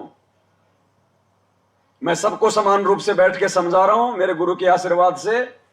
स्पेशली मैं किसी को नहीं समझाता, ना मेरा किसी से लगाव है, ना मेरा किसी से कोई प्यार प्रेम है। जिससे मैंने प्यार प्रेम इस मार्ग में बढ़ा लिया, काल उसी का रूप बना के ठग लेगा, उसी मित्र के रूप में आके त्रिकुटी पे ठग ले जाएगा। तो भाई मेरा किसी से लगाव नहीं है, किसी से भी मीठा बोलना, प्यार प्रेम से बोलना, आदर सत्कार देना, ये गुरुजी ने सिखाया है, ये अपने दुश्मन को भी देना है। तुम तो हमारे भगत भाई हो। बाकी यारी दोस्ती नहीं, इस मार्ग में विशेष लगाव नहीं कि वो मेरा बहुत अच्छा मित्र है। संगत में बैठ के जहां ये शब्द आ गया कि वो भगत मेरा मित्र है, वो गया काम से। ये मित्रता इस मार्ग में नहीं चलती। तो आंख कान खोल के चलने इस मार्ग में बहुत सावधानी से। जब तक तुम्हारी आत्मा अंदर से गवाही ना दे कि हाँ ये क्रिया सही है जो भगत जी बता रहे हैं मालिक के आशीर्वाद से, जब तक आपकी आत्मा गवाही ना दे तब तक उसको ना करना भाई। और शर्माशर में नहीं कि भगत जी क्या कहेंगे, वो क्या कहेंगे, वो मुझे देख रहा है, कुछ नहीं। परमात्मा कहते हैं लोक लाज ना कीजिए, निर्भय हो रहिए, जो मन चावे राम को दासा तन डरिए। तो करना वही है। हालांकि पहले तो दास भी पूरी कोशिश करता है 99% कि मेरे से ही कोई ऐसी कोई क्रिया कोई त्रुटि ना हो जाए जिससे मेरे साथ साथ मेरे भाई बहनों की भी जो है वो कर्म फूटे। तो पहली बात तो परमात्मा ऐसी नौबत आने देगा नहीं। फिर भी क्या पता भाई, सबसे बलवान परमात्मा है। परमात्मा क्या पता ये भी तो चेक कर दे फिर संगत को कि ये मूर्ख इस पवन मैनेजमेंट को छोड़ के इस पवन दास के पीछे तो नहीं पड़ गए अब कि ये जो बात बोलेगा सारी मान लेंगे। ये तो हो सकता है परमात्मा कोई ऐसी आप लोगों की परीक्षा लेने के लिए मेरे मुंह से कभी कोई ऐसी बात भी बुलवा दे जो उनके ज्ञान के और उनके विधान के जो अमल की विपरीत हो। और कुछ मूर्ख गुरुजी के सत्संगों पे विचार ना करके मेरी बात को अगर मान लिया, वो गए काम से। सूक्ष्म खेल है, ये कच्चा धागा है, बहुत सावधानी। तो अंधे होके नहीं चलने आप और हमारे को। आप साथ संगत में बैठे इस मार्ग से यदि आप नीचे गिर गए, देखो काल तो क्या करेगा, गुरुजी ने क्या बताया, वो कमजोर नस को पकड़ेगा। जो कमजोरी है, क्योंकि वो भी तो अपने स्तर का अंतर्यामी है, मन रूप में बैठा हुआ अंदर, सब पता उसको ये क्या सोच रहे हैं। तो बहुत सावधान होके चलना है भाई। मैंने कभी भी 8 साल में किसी भगत को ये नहीं कहा कि मैं जो बोलूंगा वो फाइनल है, नहीं। दास ने ये कहा कि मेरी हर बात को गुरुजी के ज्ञान से तोल लेना पहले। तुम्हारी आत्मा स्वीकार करे तो मानना, नहीं तो मैं बुरा नहीं मानूंगा। क्योंकि आपके मानने से मेरा भला नहीं और आपके ना मानने से मेरा कोई भला नहीं। मैं अपनी भक्ति से पार होऊंगा, आपको आपकी अपनी भक्ति पार करेगी। देखा देखी का मार्ग नहीं है। हम महिमा करने के लिए इकट्ठा होते हैं, परमात्मा की चर्चा करने के लिए, ज्ञान आधार से उनके सत्संगों पे जो है विवेचन करके अपने आप को आत्मिक रूप से दृढ़ करने के लिए हम यहाँ इकट्ठे होते हैं। ज्ञान विरुद्ध कोई भी बात लगे आपको सवाल करने का अधिकार है। आप जो है कि मुंह पे बोलो, यहाँ पे यहाँ कोई इज्जत बेइज्जती नहीं है। ना आपकी इज्जत, ना मेरी इज्जत, ना आपकी बेइज्जती होने वाली, ना मेरी कोई बेइज्जती नहीं होने वाली। और जो भगत इज्जत का ठेकेदार है वो गधा बनेगा अगले जन्म में। तो बहुत सोच समझ के परमात्मा ने धरती पे भगवान उतरा हुआ है, हर प्रकार से छान छान के लेके जाएगा, छान छान के। मुझे तो संदेह है अगर एक विमान भी अगर भर जाए तो परमात्मा का एक विमान भी। हाँ जी, रियलिटी भगत जी। जब 4 युगों में एक आत्मा भी नहीं गई, 4 युगों का इतिहास उठा के देख लो, सतयुग त्रेता द्वापर और ये कलयुग वर्तमान समय तक का। अगर एक भी आत्मा सतलोक गई हो तो मुझे बता दो अब गुरु जी के सत्संगों से। एक भी, 2 पूछे थे मानसरोवर तक, वो भी नीचे गिर गए। द्वापर में सुदर्शन और त्रेता में वो इंद्रमती। वो सुदर्शन अपने माँ बाप के चक्कर में, इंद्रमती अपने पति के चक्कर में। रविदास जी तो गए ना? नहीं, कोई नहीं गया भगत जी। रविदास कहां से? जब नानक जी नहीं जा पाए, धर्मदास जी नहीं जा पाए, नानक जी का उसका कहां नंबर आएगा? रविदास मिनी सतलोक तक पहुंच गया। मिनी सतलोक में भी कहां भगत जी, वर्तमान में तो यही बैठा होगा कहीं भगत जी। परमात्मा ने उद्धार करा था ना। वैसे भगत जी केवल मतलब सुरग तक गई थी। जो गणिका थी ना, जिसको परमात्मा ने परीक्षा के लिए निमित्त बनाया था, केवल वो सुरग तक गई है, आगे नहीं गई। चमरा जुल्हा तर गए और छिपा नाई रे, गणिका चढ़ी विमान में सुरगापुर दाई रे। दास जो बोलेगा मालिक के ज्ञान से बोलेगा, मैं अपने मन से नहीं बोलता कुछ भी। मालिक की खुद की वाणी है। चमरा जुल्हा तर गए और छिपा नाई रे। तर गए मतलब यहाँ के जो बाकी हम जो 64 लाख थे मूर्ख, उनसे उत्तम हमारी गति हो गई। मतलब हम 650 साल से मानव जन्म लेके आ रहे हैं, हम लोग ये नरक भोगते आ रहे हैं, और उन आत्माओं को परमात्मा ने बीज रूप में कहीं बैठा दिया, मिनी सतलोक में या कहीं भी, और वर्तमान समय में डायरेक्ट उनको जन्म दे दिया। वो बार बार माँ के गर्भ वाला वो नरक भोग के नहीं आए। ये है नेकी संबंध। कहां से पार हो जाएंगे भगत जी? सत्संग सुनो ध्यान से। वो देखो ठीक है, उनके भाव थे भगत जी, भगत जी भाव थे, जो है उनकी श्रद्धा थी, लेकिन ज्ञान नहीं था, ज्ञान नहीं था भगत जी। नेकी ने क्या बोला अपने पति को जब अपने बेटे की गर्दन काट के आटा ले आया घर पे? क्या बोला नेकी ने? बोला जी गुरुजी खाना खाएंगे, आंसू मत निकाल देना, नहीं तो गुरुजी को मालूम पड़ जाएगा। तो क्या उसको पता नहीं था? वो अंतर्यामी कहां मान रहे थे परमात्मा को कि तू रोना मत, नहीं तो गुरुजी को पता चल जाएगा कि ये बेटा काट के आए हुए हैं। क्या उसको पता नहीं था कि अंतर्यामी है? सारा खेल तो वही करवा रहा था। जानबूझ के परमात्मा ने परिस्थितियां पैदा की थी भगत जी उनकी परीक्षा लेने के लिए। और संबंध तो कहां से पार हो जाएगा? उसके तो मन में ये आ गया था कि भाई आज अगर मेरे पास में माड़ताड़ होता तो मुझे अपने बेटे की गर्दन नहीं काटनी पड़ती। तो उसको तो परमात्मा ने फिर सम्मन सेठ बनाया, सम्मन वो सेठ बनाया, फिर अगले जन्म में जो है नौशेरवा का बादशाह बनाया, फिर उसको अब्राहिम सुल्तान बनाया। सम्मन वाली आत्मा तो थी अब्राहिम सुल्तान। भगत जी पार होने का समय ये है। आज इतने सत्संग सुन के 24 घंटे कान के मोबाइल लगा लगा के मजदूरी करते करते साफी से ये मोबाइल बांध लेंगे यहाँ पे, और इतने सत्संग सुनते सुनते उनकी बुद्धि भ्रष्ट हो रही है। और उस समय तो साल 2 साल में कहीं जब गुरुजी आते थे तब सत्संग सुनने को मिलते थे। वो कैसे पार हो जाएंगे भाई? गुरुजी ने क्या बताया? 64 लाख में 2 पार हुए। कौन? अर्जुन। और मुक्ति बोध जो आपके सबके घरों में होगी उसमें लिख रखा है गुरुजी ने, अर्जुन सर्जुन का भी वर्तमान में जन्म होगा। कबीर सागर का सरलार्थ पेज नंबर 212 और 213 के नीचे पढ़ना, मीराबाई का जो है वर्तमान में जो है जन्म होगा, साफ साफ लिखा हुआ है। रविदास जी का कहाँ लिखा है? अब ऐसे तो 64 लाख का कहां लिखा हुआ है? अब 2-4 का लिख दिया, संकेत कर दिया ना परमात्मा ने। पार होने के वक्त 2-3 स्टेज बताई परमात्मा ने, स्वर्ग चले गए, मिनी सतलोक चले गए। देखो परमात्मा ने एक सत्संग में बताया कि 2-3 आत्माएं थी जो परमात्मा के ज्ञान को समझी, लेकिन आगे चल के वो भी जो है फेल हो गई थी। अब एक बात बताओ फिर, ऐसे तो आप इस हिसाब से तो जब परमात्मा ने 650 साल पहले हाथी पे बैठ के जब परीक्षा ली थी तो रविदास को और गणिका को तो मालूम था कि परीक्षा हो रही है। उन्होंने तो कोई दोष परमात्मा में जो है देखा ही नहीं, तो वो तो फेल हुए नहीं, और फेल नहीं हुए तो उनको तो सतलोक में जाना था।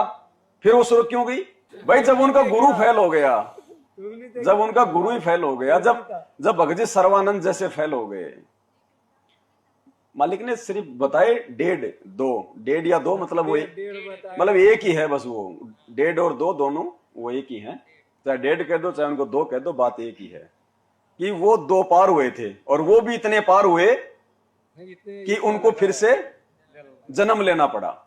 तो आए कि नहीं आए फिर से वो, और उसके बाद भी वो पार नहीं हो पाए। अब गुरुजी ने मुक्ति बोध में लिख दिया साफ साफ, उन दोनों का नाम लेके लिख दिया, अर्जुन और सर्जुन का।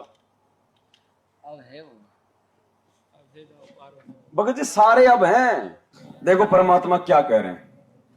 एक वाणी सुनी होगी आपने, 2 शिष्य थे गरीबदास जी महाराज जी के, सबसे मैन। देखो हर युग में परमात्मा आता है, 1 या 2 आत्माएं उनके मैन होती हैं।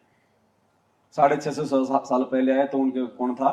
धर्मदास, ठीक है। गरीबदास जी आए तो कौन था? भूमड़दास। और भूमड़दास से भी ज्यादा 2 भगत थे उनके, संतोष दास और बनखंडी दास। नानक जी के बाला और मर्दाना। हर युग में परमात्मा 1-2 को तो अपने पास में रखता है। देखो परमात्मा क्या कह रहे हैं। अब इन बेराह गरीबदास जी आए थे, 2 संतों का प्रमाण मिला है जो सारे हरियाणा में पार हुए। एक संतोष दास, एक कलाहौड़ के अंदर उसका बनखंडी दास, उन दोनों आके वहां आश्रम बने हुए।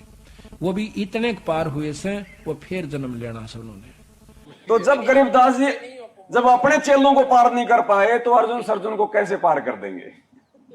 खाली उनकी बैटरी चार्ज करनी थी भगत जी। पूरा सुन लो भाई। अब इन बेराह गरीबदास जी आए थे, 2 संतों का प्रमाण मिला है जो सारे हरियाणा में पार हुए। एक संतोष दास, एक कलाहौड़ के अंदर उसका बनखंडी दास, उन दोनों आके वहां आश्रम बने हुए। वो भी इतने पार हुए से वो फिर जन्म लेना से उन्होंने। यानी हम डटते नहीं संत की मर्यादा पे और फिर दोबारा उनको पार करेंगे। तो अब बताओ, इब हम भी फेल हो ऐसा, हम तो कुछ भी जीव नहीं उनकी आंख सामने, बस भगवान खुद आए, उन पर विश्वास नहीं किया हमने। इसी प्रकार नहीं मानते, क्योंकि हम फिर उन संतों के चक्कर में पड़े हैं जिनको बड़ी बड़ी जटार लटार धारावाहिक वो चालान से तन्यों को नारा संत तो वो सब, ये तो एक साधारण जाट से, ये तो जमींदार मेरे हार, ये तो फलानी का दो छोरा से, ये तो दोता है ना हमारे गांव का। गरीबदास ने न्यों कहा करते राज वहां मंदिर बना का माथा टेकना सामने नाक रगड़े से उसके आगे जा गए। और ये फेल होता, भगवान आता है तो क्या सींग लगा का आवेगा या कोई और काम करके आवेगा, वो कारण होता है। पर उस समय हम फेल हो जाते हैं, फिर उड़ा मंदिर बनाते हैं, मूर्ति लावा सा, फिर पूजन लाग जावा। समय जब मानते नहीं उसकी एक भी, अरे एक मान लेते तो एक का पार कर दे, इतना बड़ा ग्रंथ लेके बंदी छोड़। क्या उन्होंने बताया नहीं होगा, क्या उन्होंने समझाया नहीं होगा, दुनिया को बहुत कहा होगा। पर हमारा जो उल्टी बुद्धि फेर रखी काल ने, या सुलटी होना मुश्किल से, भक्ति मुश्किल नहीं है। मकर तार में ही मैदान, सूर्य संत पहुंचे सुजान, बैते को बैजान न दे, सतगुर पूरे खेवट हैं। शब्द अतीत हमारी जात, गरीब दास गुदा ना गात। शब्द अतीत हमारी जात, गरीब दास गुदा ना गात। सत साहिब।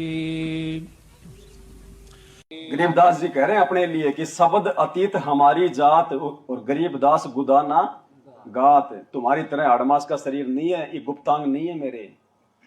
गुदाना गात, गात माने शरीर और गुदा मतलब जैसे। और आप रविदास की बात कर रहे हो, देखो सबके नाम तो परमात्मा लिखेंगे नहीं, सारे के सारे सूरवीरों के।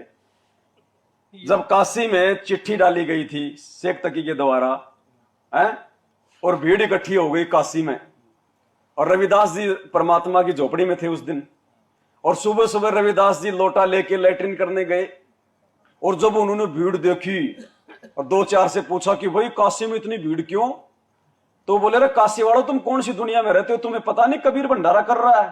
कौन कबीर? वो जुलाया कबीर। तो रविदास जी बोले तुम्हारे पास कोई चिट्ठी वाठी है? अरे दो, हम ऐसे थोड़ी आते हैं, ये रही चिट्ठी।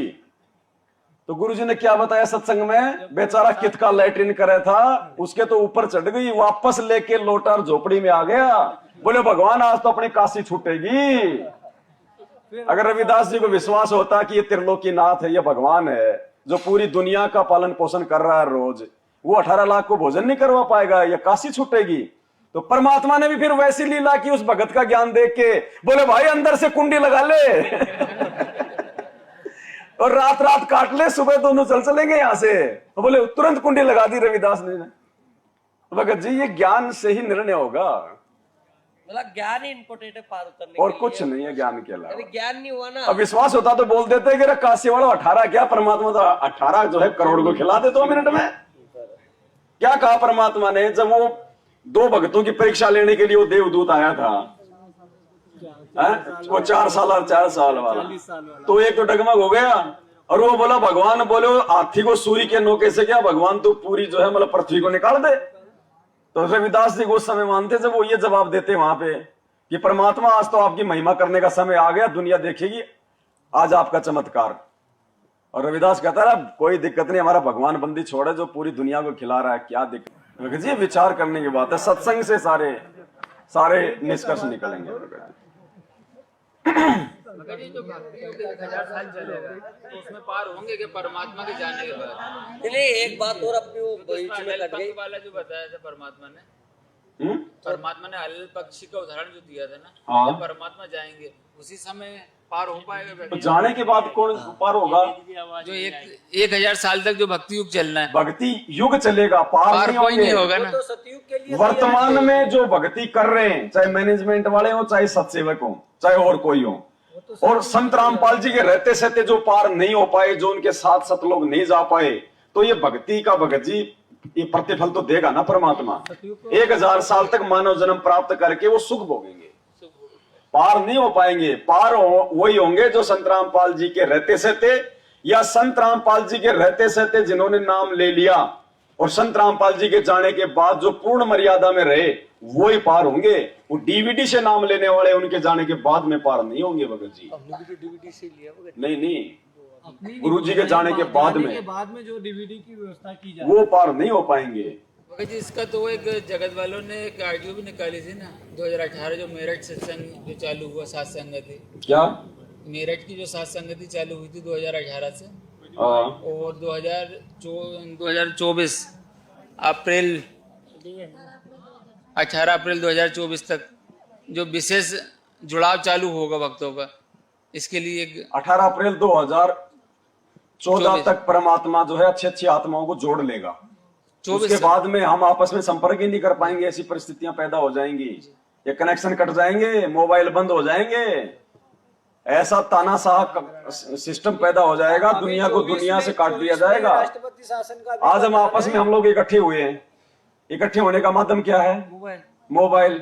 जब कल कोई मोबाइल ही बंद कर देंगे, इंटरनेट ही बंद कर देगी ये गवर्नमेंट, फिर क्या करोगे? किसको कौन उससे पहले पहले परमात्मा हमारे को ये खीर खिला रहा है, ये तैयार होना, दृढ़ हो जाओ। उस समय ना तुम्हें कोई पवनदास समझाएगा, ना तुम्हें कोई और समझाएगा, ना तुम कहीं आ सकोगे ना जा सकोगे, तुम्हारा खुद का ज्ञान और हिम्मत तुम्हारे काम आएगी। उस समय आत्मनिर्भर बनना पड़ेगा हमारे को। आज से स्वावलंबी जीवन जीना चालू कर दो। गरीब ऐसा सतगुरु हम मिला, अलल पंख की जात। अब जो अलल पंख होता है वो आता है नीचे अंडे के रूप में, सामान्य रूप से रहता है सामान्य प्राणियों की तरह, उन्हीं पक्षियों में खेलना खालना है, वो होता है ना। तो सतगुरु सामान्य भूमिका कर रहा है, और जब अलल पक्षी यहां से जाता है तब वो क्या करता है? हाथियों को लेकर जाते हैं। जितने भी लेके जा सकता है, जितने भी उसकी वो कैपेसिटी है, 4, 5, 10 ले जाता है ना। क्या उसके बाद कोई हाथी चला जाएगा उस अलल पक्षी के पास में? अलल पक्षी के जाने के बाद क्या कोई हाथी अपनी तरफ से वो चला जाएगा? बिल्कुल। तो जब तो परमात्मा कह रहे हैं गरीब ऐसा सतगुरु हम मिला, अलल पक की जात। तो जब तक सतगुरु धरती पे है और जब वो जाएगा उसी समय ले जाएगा, उसने जितने भी ले जाने होंगे, उसी के लिए रिहर्सल कर रहा है परमात्मा, उसी के लिए पहले पहले अपने को ले जाएगा, उसके बाद में नहीं भगत जी, बाद में कोई नहीं जा पाएगा। और क्या कह रहे हैं परमात्मा? गुरु जी कह रहे हैं यदि तुम मेरे रहते सहते भगत नहीं बनोगे, जो मेरे रहते सहते पार नहीं हुआ वो बाद में कहां से हो जाएगा? बाद में तो तुम्हारे ऊपर जो है कोई दबाव ही नहीं रहेगा, अंकुश ही नहीं रहेगा कोई। अरे टीचर सामने बैठा है और उस समय बच्चा स्कूल में जो है वो शरारत कर रहा है, और टीचर कहीं बाहर चला गया तो वो बच्चा एक सभ्य विद्यार्थी बन जाएगा? जो गुरु के रहते सहते ही नहीं मान रहा, वो गुरु के जाने के बाद में कहां से विद्यार्थी बन जाएगा? क्या कह रहे हैं गुरु जी? चलो मान ले ईब आपने सुख भी हो गया, रह भी गए, और कंटिन्यूस 5-6 जन्म आपके मनुष्य के भी हो जाएंगे इस कमाई थे वर्तमान के भक्ति से। और आगे सरदार, क्योंकि आगे घटेगी जब दास यहाँ मौजूद है, अभी गलती करोगे तो आगे कौन से पार हो जाओगे तुम। अब तो हर तरह से मर्यादा आपको समझाता हूं, ये बताता हूं ये गलती मत करो, तुम्हें फाउल पॉइंट बताता हूं कि ये पॉइंट फाउल है, तेरा नाम खंड हो गया। तो अब भी जर रह जाओगे तो फिर आगे कैसे पार होगे तुम? जब ये दास चला जाएगा सतलोक, फिर तुम पर अंकुश नहीं रहेगा, ज्ञान तो रहेगा, लेकिन कुछ ऐसी मर्यादा बन जाएंगी जो पुण्यात्मा बचपन से ही भक्ति अपने बच्चों को रंग में रंग देंगे, वो आने वाले समय में इतना जल्दी नहीं बिगड़ेंगे। और जो वर्तमान में बिगड़ जाएगा तो आगे गलती हुई पड़ी है उस्ताद। तो इसलिए इस समय को ज्यादा नहीं बढ़ाना आपने, यानी 1000 साल तक मत बढ़ाओ इस समय को। गुरुजी कह रहे हैं जो तुम आज ही पार नहीं हो पाओगे मेरे रहते सहते, मेरे जाने के बाद में कैसे पार हो जाओगे? तुम्हारे ऊपर कोई अंकुश ही नहीं रहेगा। जब आज गुरुजी के रहते सहते तुम स्टेडियम ठोक रहे हो, तो गुरुजी के जाने के बाद तुम मतलब भगत बन जाओगे? तो भगत जी ये बहुत थोड़ा समय है, बहुत थोड़ा समय इस धरती पे ये मोक्ष का। और दास इसीलिए चीख रहा, चिल्ला रहा है कि ये मेरा नहीं है साथ संगति, ये परमात्मा ने चलाई अपने भगत छांटने के लिए। और जो भगत बन जाएगा वो छट जाएगा, नहीं तो आते रहो, हलवा चाटते रहो, भोग लगाते रहो, ये प्रवचन सुनते रहो, कुछ लेना देना नहीं है। चले भगत जी, मैं तो कभी नहीं मानता हूँ शुरू से कि आपकी साथ संगति है। मैं तो भगवान रामपाल जी महाराज की साथ संगति मानते आए हम तो। मतलब ज्ञान उनका, यहाँ पे बैठ के उनकी चर्चा होती है, कोई मैं अपने बाप दादाओं के ज्ञान की चर्चा थोड़ी करता हूँ। आ जाओ जी सत्संग। एक चीज और है, गुरु जी ने कहा है कि कोई भी हमें जो शब्द है फिल्मी की तर्ज पे नहीं गाना है। जी जी जी।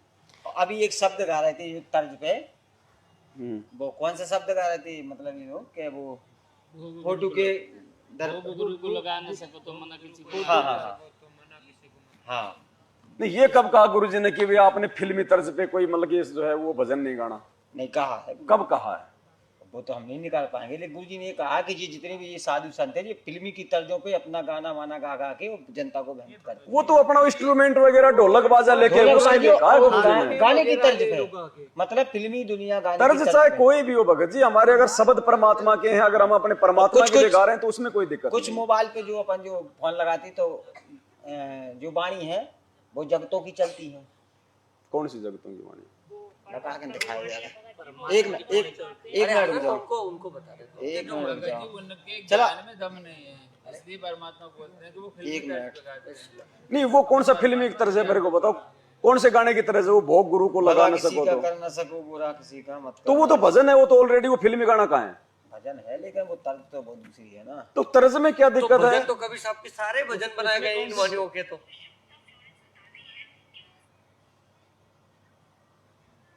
ये भी तो ये देख, एक मिनट रुको, कहाँ है स्पीकर? गायब हो गया। स्पीकर खोल दो ना बाहर से।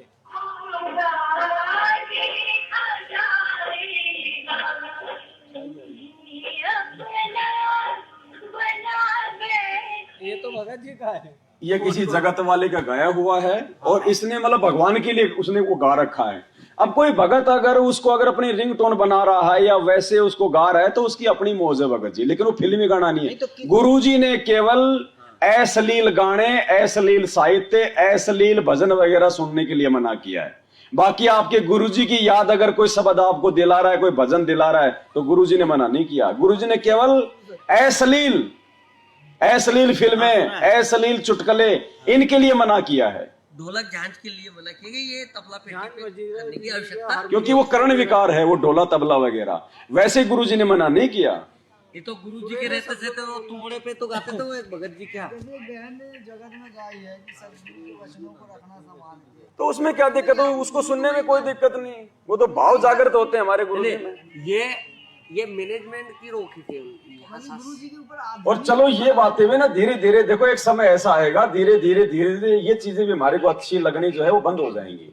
फिर हमें केवल अपने किसी से बात करने का मन ही नहीं करेगा। सुनेंगे तो गुरु जी के सत्संग और गुरु जी की वाणियां, उनके शब्द। धीरे धीरे होगा भगत जी, भक्ति के प्रभाव से होगा। इस प्रकार की बातें जो हम कर रहे हैं, दूसरे भाई बहन जो सुन रहे हैं, तो धीरे धीरे जब किसी के कानों में ये बातें जाएंगी तभी तो अंदर रिएक्शन होगा।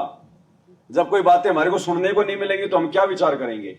तो ये सारी प्रोसीजर वही चल रही है सात संगतियों के माध्यम से। उन आश्रमों में आपको ये बातें सुनने को नहीं मिलेंगी किसी भी प्रकार की, वहां बैठ ही नहीं सकते आप 5 मिनट भी, और इतनी भीड़ में कोई वहां पे ज्ञान चर्चा नहीं हो सकती भगत जी। वहां तो आरती नहीं कर पाते लोग ढंग से, बैठ के भी नहीं कर पाते, वो खड़े होके वो कहाँ आरती करेंगे?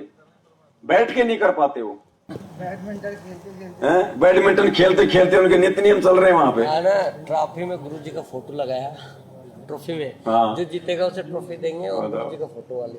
नहीं, वो अभी जो गुरु जी के वो मतलब ये जो है ना, जूता चप्पल जो है चरण पाद का, वो भी बिक रही थी नामदान। 600 रुपए में बिकती है ना। हाँ, तो मैंने कि भाई नहीं तो वो मिर्ची पे सत्संग से सुनाया ना गुरु जी ने राम हाँ, रहीम वो का, उसका कि राम एक मिर्ची रहीम वाला। 2.5 लाख, एक मिर्ची 2,500 रुपए की बिकी थी ना, किसी 25 किलो। इसमें गुरु जी ने ट्रैक्टर चलाया, फलाना किया, तो यही वो कर रहा है गुरु जी। सेम पाखंड है भगत जी। ये फलाना ढेका, ट्रकों के ट्रक बेचे इन्होंने, सत्संग क्यों चप्पलों के सुनाए? ट्रकों के ट्रक। ना कर पाए। 24 में क्या स्थिति होने वाली है? किसके लिए संकेत करवाया था परमात्मा ने? 24 में क्या स्थिति होने वाली है? स्थिति तो आज भी हो रही है, तो आप और हमें जो हमें महसूस नहीं हो रही स्थिति, तो आज भी जाके देखो जगत में क्या हो रही है। स्थिति तो भयंकर है भगत जी। भोग प्रसाद लगाते हैं तो गुरु जी ने कहा है कि दास का अगर वीडियो लगा के भोग प्रसाद लगाओगे, भोग आरती करोगे, तो ये सभी को लाभ होगा। कब कहा परमात्मा ने? वो आपकी वीडियो ही देखी थी, उसमें भी ना, मैं तो कुछ नहीं। नए डाली थी वीडियो। हम जब जुड़े नहीं थे इस साथ संगत में, वीडियो देखी थी तो वो उस समय तक थी जब तक हम गुरु जी को भगवान के रूप में नहीं ले रहे थे। अब भगवान हमारे गुरु जी को भोग लगा रहे हो और गुरु जी अपनी आरती करेंगे खुद ही। क्या हमें याद नहीं है भाई? मैंने ये कहा था उस वीडियो में, जिस आदमी को जो है पढ़ना नहीं आता, जो बूढ़ा है, वो गुरु जी का वीडियो लगा के आरती कर दे, भाई वो बेचारा वैसे कैसे करेगा? सही बात। अगर उसके घर में कोई और भगत नहीं है और उसने भोग लगाना है, उसको खुद को आती नहीं, उसको पढ़ना नहीं आता, वो कैसे भोग लगाएगा? तो उसकी तो वो मजबूरी है। इमरजेंसी के लिए ही गुरुजी ने ये 3 समय की ऑडियो वीडियो बनाई है। हमने इनको रूटीन में लगा दिया। तो जो भाई अनपढ़ है वो गुरुजी का वीडियो लगा के, ऑडियो लगा के, चाहे आरती भी करो चाहे भोग की आरती भी करो, वो ठीक है। बाकी मुझे पढ़ना आता है फिर भी मैं गुरुजी को भोग लगा रहा हूं, और मैं गुरुजी से मतलब की भोग लगवा रहा हूं, खुद कोई गुरुजी भोग लगा रहे हैं, फिर तो हम क्या कर रहे हैं फिर? आराम से बैठ के चलो तो ठीक है, भाई भक्ति भी गुरुजी कर रहे हैं, आरती भी गुरुजी कर रहे हैं, फिर हम क्या करेंगे? हम काम करें ना। वो उनके लिए जिनको ये पढ़ना लिखना नहीं आता। देखो भगत जी, मालिक ने संकेत छोड़े, ऑडियो वीडियो से आरती होती नहीं है।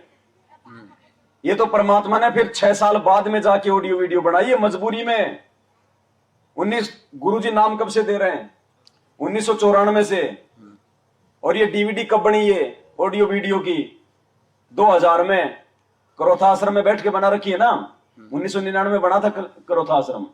अच्छा, तो 1999 लगा लो चाहे 2000 लगा लो, नाम दे रहे हो 94 से। 6 साल बाद जाके गुरुजी ने ऑडियो वीडियो बनाए हैं डीवीडी में। तो गुरुजी ने ये भी तो 94 से 2000 तक 6 साल तक उन्होंने जिन जिन भक्तों को नाम दिया वो कैसे आरती करते थे? नहीं, तो गुरुजी ने ये भी तो बोला कि भक्ति बहुत से करते थे। हाँ, जो गुरुजी ने बोला कि जो मेरी दास की जो कैसेट लगाएंगे, जब वाणी जहाँ फैलेंगी तो पेड़ पक्षी जो भी हैं सभी को लाभ होगा। हाँ, तो ये सत्संग सुनो ना परमात्मा के, सत्संग नहीं, मालिक के शब्द सुनो, मालिक की वाणियां सुनो। नित्य नियम जो बताया है सुबह का। अरे तो नित्य नियम ही वाणी है कि खाली खाली नित्य नियम का असर होगा, बाकी वाणी का असर नहीं होता। सत्संग भी है, नित्य नियम भी है। तो हम भी तो परमात्मा की वाणी उच्चारेंगे। तो वही हो रहेगी। नहीं तो दुनिया कबीर जी की वाणियां गा रही हो, कबीर जी ने भर रखी है क्या? पहले वो पत्थरों के आगे खड़े होके जय गणेश का गणेश जी ने डीवीडी भर रखी थी क्या अपनी आवाज में? बताइए। तो वो तो ठीक है, लोक वेद है, वो तो एक दूसरे में मतलब हिलते तो रहते ये हैं। अब इसमें इमरजेंसी का अपन थोड़ी साधन हिल है पाते जी, हैं। ऐसे। मैंने गरीबदास जी का उदाहरण दे के बताया है कि वो उनका भगत जो कुएं के पास कर रहा था आरती, तो वो भी तो खड़े होके अपने मुंह से वो कर रहा था। भाई जब राम राय जब वहां से जा रहा था, जब गरीबदास जी का एक भगत बैठ के आरती कर रहा था, तो गुरुजी ने क्या बताया? वो राम राय में इतना जमल कि प्रभावित हुआ, वो वाणियां उसके दिल में उतर गई। उसने कहा भाई तुम्हारे महाराज कौन है, वो शरीर में है कि नहीं है? तो वो तो उस भगत के मुंह से सुन के तो प्रभावित हुआ, और वो पंजाब से चल के हरियाणा आ गया वो। तो क्या वो वाणी असर नहीं करी? करी थी ना। वो तो भगत के मुंह से चली थी वो शब्द परमात्मा के मुंह, चाहे वो कोई का भी हो। कबीर जी की वाणियां हैं, कबीर जी के दोहे हैं, ये दुनिया भर के लोग गा रहे हैं ना, लेकिन हम लोग कितने मतलब जो है प्रभावित हो जाते हैं। वो वाणी का आकर्षण है, वो शब्दों की वो शक्ति है भगत जी, भगत की नहीं। वो हमारे गुरु जी कौन सी लता मंगेशकर हैं बता दो? है क्या लता मंगेशकर की तरह सांसारिक तौर पे उनकी मीठी आवाज है क्या? नहीं है ना। और हरियाणा की भाषा दुनिया में सबसे ज्यादा मतलब खड़ी भाषा समझ लो आप। गाली देना, सीधा बात करना, मतलब गाली देना, मतलब प्यार से बोलेगा तो भी गाली लगी। अगर कोई ये पूछे ना भाई साहब टाइम क्या हो गया, फांसी खाकर मरेगा। मतलब आवाज अच्छी नहीं लगती। और उसी आवाज में हमारे गुरुदेव सत्संग करते तो हमारी आंखों से ये शब्दों का आकर्षण है। और ये अभी जो पुस्तक फाड़ी इसने वो आपने भी बनाई है, उसने भी बनाई है। देखिए श्री शिव महापुराण विद्या भारती क्या है वो तो आप बता दो। वैसे ये तो देख रखा वीडियो तो पूरा देखा, बता दो इसका क्या है मतलब। इतना तो आप प्रमाण बता देना। नहीं, वो प्रमाण वो किस चीज की? शिवलिंग के ऊपर शिवलिंग के ऊपर है, और जो मतलब उन्होंने बताया ना कि ब्रह्मा विष्णु महेश अजरामर नहीं है, तो गीता तो वो तो ठीक है, वो तो गुरुजी ने बता रखे ना। फिर उसमें क्या डाउट है आपको? हमें क्या पता। तो फिर आपको सुना रहे हो फिर ये बात वो नहीं है कि जैसे ये भी बता रहे हैं, जैसे हाँ। किसी भी चीज के लाने इनके भी अपन सुन रहे हैं, और आपने भी जो चीज बताई है भाभी सुनी है, जहाँ भी अपनी डाउनलोड है। तो आपको ये क्या गलत लगा? भाई गुरुजी ने शिवलिंग को शिव जी का जो है गुप्तांग वो नहीं बताया, किसी सत्संग में नहीं बताया, और ना होता है। शिव जी का गुप्तांग नहीं है, वो तो शिव रूप में उस काल ने आके अपनी लीला की थी।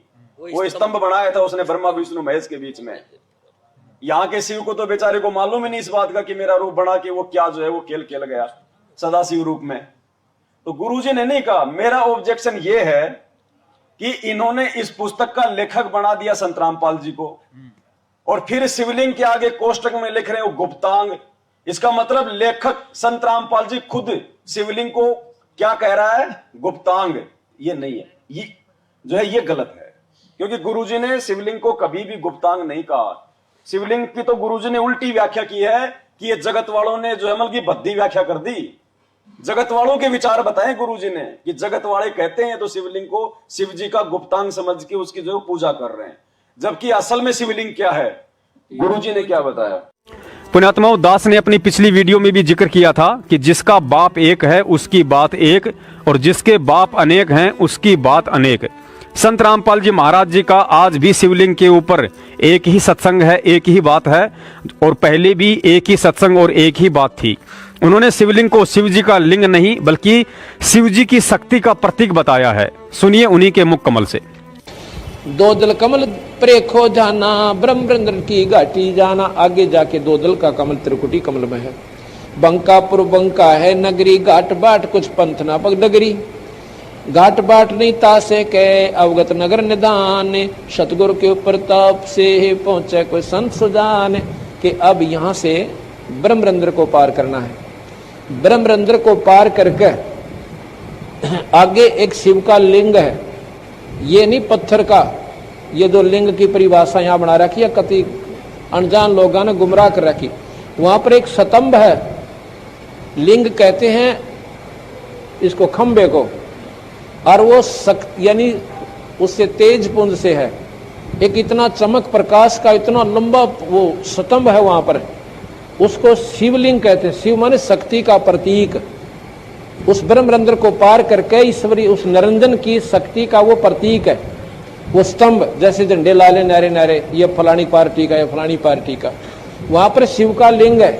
लिंग माने वो खंबा बहुत लंबा, और वो बहुत चमक वाला तेज का है, प्रकाश में है।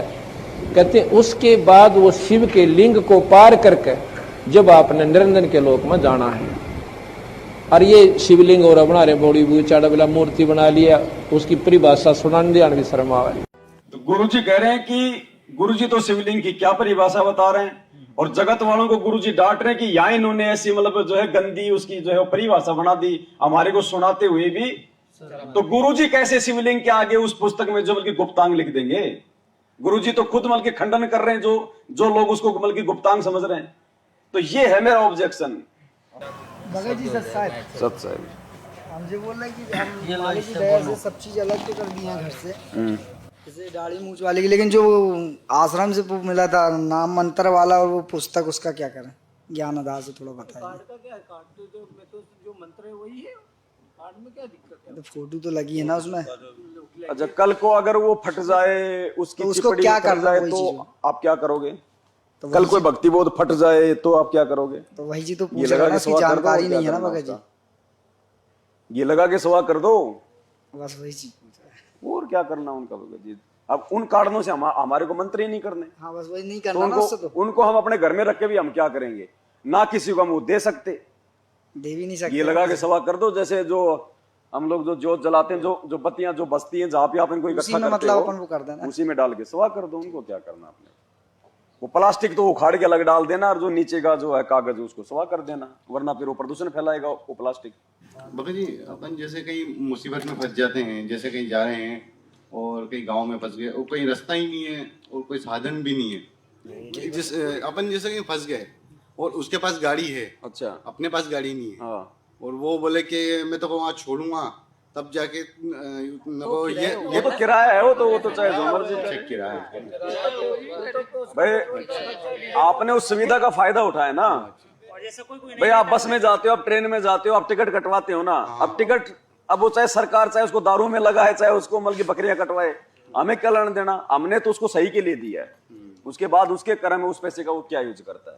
अब कैसे कहीं जाए, कहीं फंस गए तो जगत के यहाँ खाना भी खा सकते हैं। जैसे कहीं रिश्तेदारी में अचानक क्यों नहीं खा सकते? साधन नहीं है तो नहीं करोगे क्या?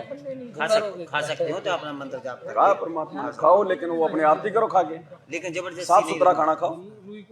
अपन तो मालिक की दया से जब से नाम दीक्षा नहीं, शादी ब्याह इतना किसी कहा की गुरुजी जाती ने, नहीं। जिस घर में मीट वगैरह का यूज होता है ना, उस घर में नहीं खाना चाहिए। स्पष्ट मना कर दो भाई। आपने फिर वहां पे रुकना ही क्यों है?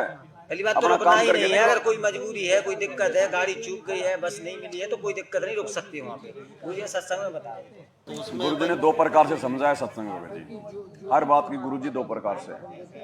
जिसको ज्ञान नहीं है वो कर सकता है, जिसको ज्ञान हो गया वो नहीं जाएगा। शादी में आपकी मर्यादा टूटेगी टूटेगी भगत जी। अब आज किसी को ये पता लग गया कि आपके कैंसर है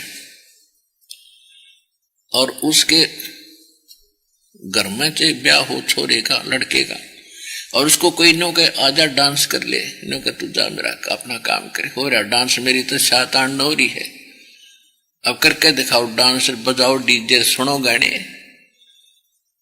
तो पुण्यात्माओं संत पहले ही सतर्क होते हैं, इसलिए वो बकवाद अच्छी नहीं लगती उन्हें, अपना भजन करते हैं। कोई बाढ़ में कुआं पड़ो, पड़ते रहो, बजाएं जाओ डीजे, अपना जाना भी वैसे तो वहां से टड़ो, और जाना भी पड़ जाए तो अपना फॉर्मेलिटी करके कोण में बैठ जाए अपनी माला लेके। क्या करें गुरुजी, पहले तो शादी विवाह में जाने से आप टलो, बचो, और फिर भी जाना पड़ जाए तो एक कोण में बैठ के माला लेके बैठ जाए। जब कोण में जाके माला लेके बैठनी तो फिर जाके क्या करोगा? कोई बाढ़ में कुआं पड़ो, पड़ते रहो, बजाएं जाओ डीजे, अपना जाना भी वैसे तो वहां से टलो, और जाना भी पड़ जाए तो अपना फॉर्मेलिटी करके कोण में बैठ जाए अपनी माला लेके, और वो करते रहे जो तुमने करना फंड है। तो पुण्यात्माओं आम संसार तन्यू कहेगा भाई तू ऐसा के मायूस सा रहता है, तेरा के बिजली गिर गई, ऐसा के नुकसान हो रहा है, तू नाचता गाता कोई ना, तो उसके लिए माथा नहीं मारा है, घड़ा नहीं बोला है। कहते हैं साकट और सवान को उल्ट जवाब नहीं दे। उसने न्यू कह दिया भाई मेरी कोई ना रुचि, मेरी इच्छा नहीं बनती, बात खत्म हुई। समाज कहता रहेगा, जब उनके साथ बनेगी जब पता लगेगा, उनके साथ तो दुर्घटना होगी जब डरेंगे। हम पहले डर जाते हैं, तो समझदार वही होता जो पहले डरे, नहीं तो चोट लगेगी लगेगी भगत जी, क्योंकि वहां जाने मात्र से मर्यादा खंडित होगी। आप कुछ भी मत करो फिर भी आपकी मर्यादा खंडित होगी। क्यों? क्योंकि आपने उस परंपरा में, उस आन उपासना में आपने जो है वहां जाके वहां पे आपने सहयोग कर दिया। उस भीड़ में भीड़ करना सहयोग करना है। जब तक हम जाना नहीं छोड़ेंगे, जगत वाले मनाना कैसे छोड़ेंगे?